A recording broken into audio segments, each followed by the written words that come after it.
In recent years, I've had the pleasure of attending weddings that were low cost and DIY in nature. I loved going to these alternative weddings. A lot of people want that small, intimate wedding, but when I see that so many weddings are over the top, over budget, and the fact that the average wedding costs $35,000, I was wondering if this small, intimate wedding was just a pipe dream for most people.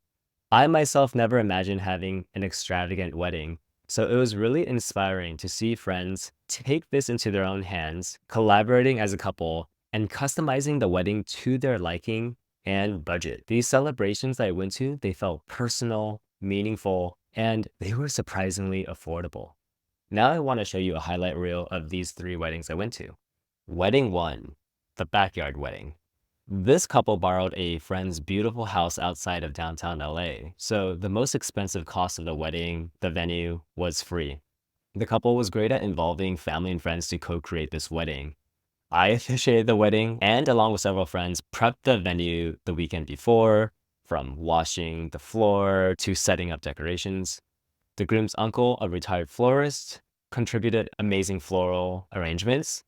Family members of the bride and groom made desserts and helped set up and clean up. So it was amazingly fun and intimate. And one thing I love that this couple did was they tuned it to their own personality. For example, the bride is very spiritual and holds sound baths. And she actually held a sound bath for everyone at the beginning of the wedding. And the bride and groom danced zouk, their favorite dance, and they danced it barefoot. So that's what I mean by it felt really personal to the couple, and that's what they really focused on. Now, what did this couple actually spend money on? Catered food, bartender, photographer, and the day of wedding coordinator. They also spent money on a Airbnb near their friend's venue. Guess what their total was? $6,000. The couple even came net positive after all the gifts that they received, and I thought that was such a amazing win to start off this couple strong financially, and they could spend a lot of that money on their honeymoon.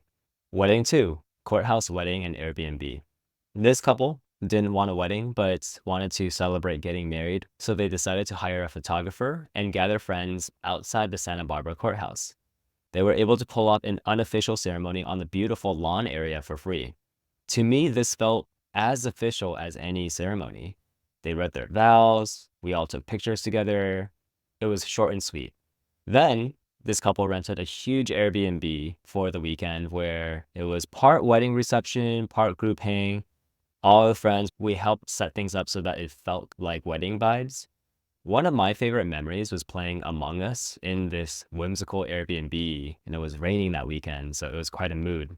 Even though there was no official wedding in the traditional sense, I, as a guest, remember this as one of the most fun wedding celebrations I've ever attended. And the total? A few $1,000s, mostly for the Airbnb. The last wedding that I want to feature was probably one of the most unique ones. The couple asked themselves, instead of spending all this money on a venue, why don't we buy a piece of land? This couple likes throwing events and wants to host their own festival someday. So they combined their wedding with this vision and bought a piece of land outside of Barstow, California, where land is cheaper. Their first festival, their wedding, was a success. There wasn't a strict dress code. Costumes were encouraged, so my lady and I dressed like a fairy and elf. I'm guessing the land itself was in the $5,000 to $10,000 range based on nearby comps. And the rest of the wedding rentals, porta potties, chairs, vegan catering, probably under $5,000. And after all this, they still have the piece of land to use. This was the first and only time I camped at a wedding, and it was a blast. What made these weddings work at such a nice, low DIY cost? And it just made me think of something, which is that a wedding is typically the first big financial project that a couple takes on. And the pressure to create a picture-perfect wedding can lead couples astray.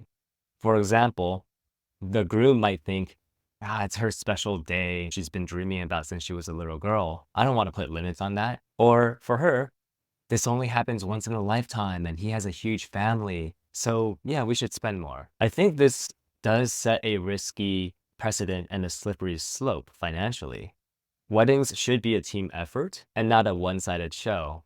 A wedding might be a one-time expense, but marriage requires ongoing financial coordination forever, hopefully. Now, maybe this explains why more expensive weddings leads to higher divorces. In contrast, the alternative weddings that I attended really demonstrated the couple's strengths. The first one obviously was financial alignment. The couple knew where their values were, what they wanted to spend money on. A common theme across all of them was that by saving money on the wedding, they had more money for other things, including the honeymoon. They also were really good at setting expectations with each other and prioritizing what's really important well before the wedding. These weren't cookie cutter weddings because they're DIY. They were unique experiences tailored to the couple's personalities and values and community. There was this feeling of community connection. The couples all enrolled their friends in terms of helping pull this wedding off, turning to friends and family with music, photography, setting up the venue. All this kept costs down. And I find this point to be a double win for couples. A lot of your guests might show up to a wedding not really knowing where they fit in or what they should do. We want to feel useful. So being given a role actually made me and other guests feel really integrated into the wedding in a memorable way, and that made it more fun. Versus, sometimes standing around awkwardly making conversation with people we know we will never see again. A well-managed and prioritized guest list really impacts this community vibe.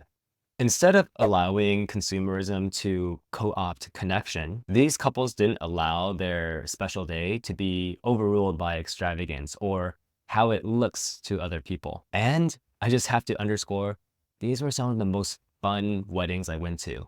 Instead of bigger is better, these alternative weddings really capture the ethos that less is more. Regardless of how you and your partner choose to approach your wedding, just consider that this is probably the first big financial project that both of you have taken on.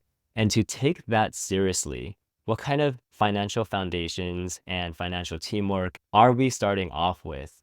By going to these three alternative low-cost weddings, I was left with the feeling of possibility that doing something DIY that fit my personality and my partner's, that it is possible and within reach. So I hope it inspires you too. I'm Oz Chen, and I help you mind your money.